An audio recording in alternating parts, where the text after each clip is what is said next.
آئیں مصنون وضو کرنا سیکھیں۔ نماز کی ایک بنیادی شرط نمازی آدمی کا حالت وضو میں نماز ادا کرنا بغیر وضو کے پڑھی گئی نماز قبول نہیں ہوتی۔ محترم قارئین، ہم میں سے 99% لوگ ایسے ہیں جنہوں نے وضو کا طریقہ اپنے بڑوں کو دیکھ کر یا ان سے پوچھ کر سیکھا، مگر معذرت کے ساتھ کیا کبھی ہم نے قرآن کھول کر پڑھنے کی کوشش کی کہ اللہ نے وضو کا کیا طریقہ بتایا؟ کبھی صحیح حدیث میں وضو کا مصنون طریقہ پڑھنے کی نوبت آئی؟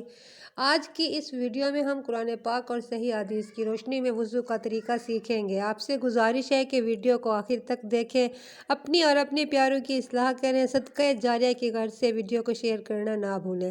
رسول صلی اللہ علیہ وآلہ وسلم نے فرمایا، تم میں سے جب کوئی شخص بے وضو ہو تو اللہ تعالیٰ اس کی نماز کو اس وقت تک قبول نہیں کرتا جب تک وہ وضو نہ کر لے۔ ارشاد باری تعالیٰ ہے، اے لوگو جو ایمان لائے ہو، جب تم نماز کے لیے اٹھو تو اپنے منہ دھو لو اور اپنے سروں کا مسح کرو اور اپنے پاؤں کو دھو لو ٹخنوں تک۔ قرآن مجید میں اللہ نے وضو کی بنیادی چیزیں اختصار سے بیان فرمائی، جن کی تفصیل رسول اللہ نے بیان فرمائی۔ مصنون کی وضو کی نیت کرنا۔ وضو ایک ایسا عمل ہے، رسول اللہ نے فرمایا، تمام اعمال کا دار و مدار نیتوں پر ہے۔ نیت کا تعلق دل سے ہے، لہٰذا دل سے نیت کی جائے گی، نہ کہ زبان سے۔ اگر آپ سو کر اٹھے ہیں تو وضو والے برتن میں ہاتھ ڈالنے سے پہلے ہاتھوں کو دھوئیں۔ نبی نے فرمایا، جب تم میں سے کوئی رات کو نیند سے اٹھے تو اپنا ہاتھ برتن میں نہ ڈالے جب تک کہ اس پر 2 یا 3 بار پانی نہ ڈال لے، کیونکہ وہ نہیں جانتا اس کا ہاتھ رات میں کہاں کہاں رہا ہے۔ مسواک کرنا۔ رسول اللہ نے فرمایا، اگر یہ خیال نہ ہوتا کہ میری امت پر بہت مشقت پڑ جائے گی تو میں ان کو ہر نماز کے وقت مسواک کرنے کا حکم دیتا۔ وضو سے پہلے بسم اللہ پڑھنا۔ رسول اللہ نے فرمایا، توضؤ بسم اللہ، یعنی بسم اللہ پڑھ کر وضو کرو۔ آپ صلی اللہ علیہ وآلہ وسلم نے فرمایا، جس کا وضو نہیں اس کی نماز نہیں، اور جس نے بسم اللہ نہیں پڑھا اس کا وضو نہیں ہوا۔ دائیں جانب سے آغاز کرنا۔ رسول اللہ جوتا پہننے، کنگھی کرنے، وضو کرنے اور ہر نیک کام کی ابتدا دائیں ہاتھ سے کرتے تھے۔ ہاتھوں کو دھونا۔ حضرت عبداللہ بن عباس رضی اللہ تعالیٰ عنہم کہتے ہیں، میں نے رسول اللہ کو دیکھا کہ آپ نے وضو کیا تو اپنے دونوں ہاتھ دھوئے۔ ہاتھوں کی انگلیوں کا خلال کرنا تاکہ انگلیوں کے درمیان والی جگہ اور جڑیں خشک نہ رہیں۔ رسول اللہ نے فرمایا، جب تم وضو کرو تو کامل وضو کرو اور انگلیوں کے درمیان خلال کرو۔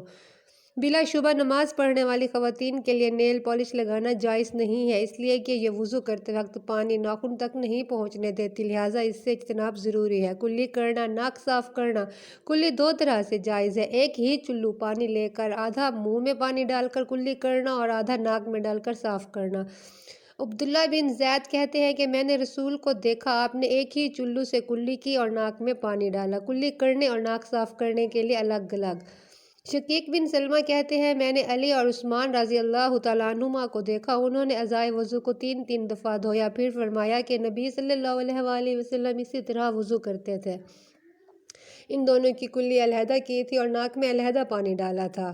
پہلا طریقہ زیادہ افضل ہے اور رسول اللہ کا زیادہ تر معمول بھی یہی تھا۔ حضرت علی سے روایت ہے، انہوں نے وضو کا پانی منگوایا، کلی کی اور ناک میں پانی ڈال کر اپنے بائیں ہاتھ سے 3 بار جھاڑا، پھر کہنے لگے، یہ اللہ کے نبی کا وضو ہے۔ اچھی طرح چہرہ دھونا۔ اللہ تعالیٰ فرماتے ہیں، اور تم اپنے منہ اور اپنے ہاتھ کونیوں تک دھو لو۔ حضرت عثمان نے اپنا چہرہ 3 دفعہ دھویا اور پھر فرمایا، یہ رسول اللہ کا وضو ہے۔ چہرے کی حدود۔ منہ کی حد فقہ کے نزدیک لمبائی میں سر کے بالوں کے اگنے کی جو عموماً جگہ ہوتی ہے وہاں سے داڑھی کی ہڈی اور ٹھوڑی تک، چوڑائی ایک کان سے دوسرے کان تک۔ داڑھی کا خلال کرنا۔ حضرت عثمان فرماتے ہیں، رسول صلی اللہ علیہ وآلہ وسلم اپنی داڑھی کا خلال کرتے۔ خلال کرنے کے لیے حضرت انس بن مالک رضی اللہ تعالیٰ عنہ سے روایت ہے کہ نبی صلی اللہ علیہ وآلہ وسلم نے جب وضو کرتے تو پانی ایک ہاتھ میں لے کر ٹھوڑی کے نیچے اپنی داڑھی میں داخل کرتے اور خلال فرماتے اور کہتے، مجھے اللہ نے ایسے حکم دیا، کوہنیوں سمیت ہاتھ دھونا، تو تم اپنے منہ اور اپنے ہاتھ کوہنیوں تک دھو۔ حضرت عثمان نے 3 مرتبہ کوہنی تک اپنا دایاں ہاتھ اور پھر 3 مرتبہ اپنا بایاں ہاتھ دھویا۔ جابر بن عبداللہ سے روایت ہے، نبی جب وضو کرتے تو اپنی کوہنیوں پر اچھی طرح پانی ڈالتے۔ بہت سے لوگ کوہنیاں دھوتے وقت کلائی سے کوہنی تک ہاتھ دھوتے ہیں، ہتھیلیاں ساتھ نہیں دھوتے۔ وہ یہ سمجھ رہے ہوتے ہیں کہ ان کو وضو سے پہلے جو دھو لیا تو اب نہیں دھوئیں گے، یہ درست نہیں، کوہنیوں کے ساتھ ہتھیلیاں پھر سے دھونا ہوں گی۔ وضو میں اچھی طرح چہرہ دھونے کے بعد ارشاد باری تعالیٰ ہے، وَامْسَحُوا بِرُءُوسِکُمْ، اور اپنے سروں کا مسح کرو۔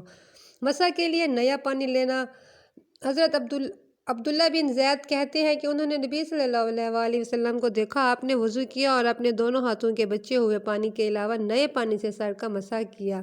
پورے سر کا مسح کرنا اسی کے حضرت عبداللہ بن زید فرماتے ہیں، جس میں وہ رسول اللہ کا وضو بیان کرتے ہوئے فرماتے ہیں کہ رسول اللہ نے اپنے سر کا مسح کیا اس طرح کہ اپنے دونوں ہاتھ آگے سے پیچھے لے گئے، پیچھے سے آگے لے آئے، پہلے سر کے اگلے حصے سے شروع کیا اور دونوں ہاتھوں کو گدی تک لے گئے، پھر جہاں سے شروع کیا وہاں تک واپس لے آئے۔ سیدنا سلمہ بن اکوا فرماتے ہیں، میں نے رسول اللہ کو دیکھا کہ آپ نے وضو کیا تو سر کا مسح ایک بار کیا۔ رسول اللہ صلی اللہ علیہ وآلہ وسلم نے فرمایا، دونوں کان سر میں داخل ہیں، مطلب کانوں کا مسح۔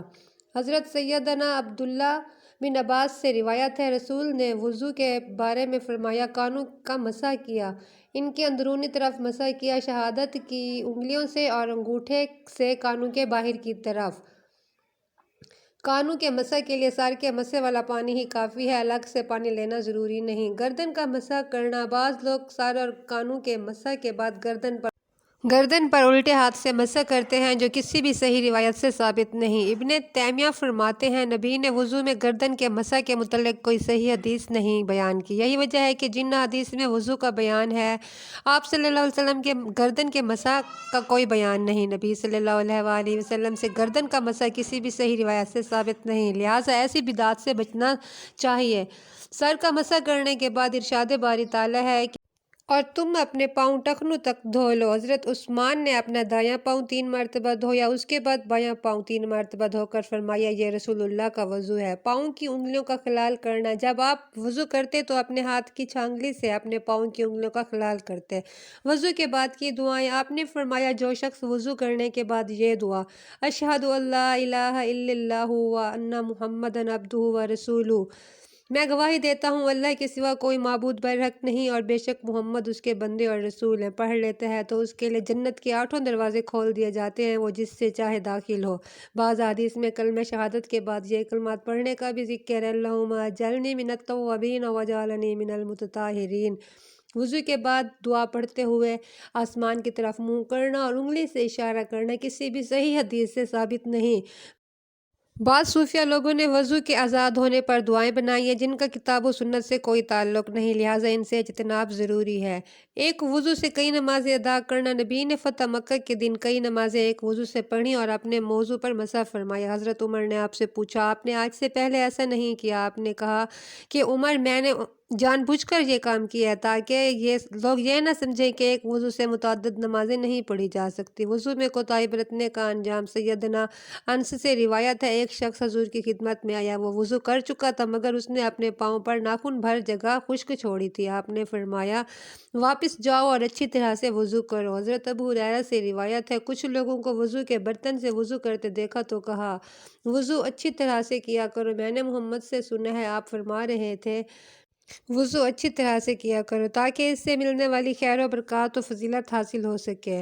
شریعت اسلامیہ نے کچھ ایسے امور بتائے ہیں جن کے صدور سے وضو ٹوٹ جاتا ہے۔ اب نماز وغیرہ پڑھنے کے لیے آپ کو دوبارہ وضو کرنا ہوگا۔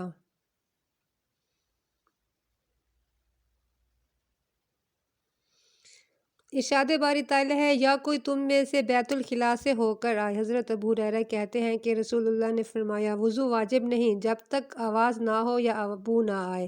اونٹ کا گوشت کھانے سے وضو کا ٹوٹ جانا، حضرت جابر بن سمرہ روایت کرتے ہیں، ایک آدمی نے رسول اللہ سے پوچھا، کیا میں بکری کے گوشت سے وضو کروں؟ آپ نے فرمایا، چاہو تو وضو کر لو اور چاہو تو نہ کرو۔ تو اس نے کہا، اونٹ کے گوشت سے وضو کروں؟ آپ نے فرمایا، ہاں، اونٹ کے گوشت سے وضو کرو۔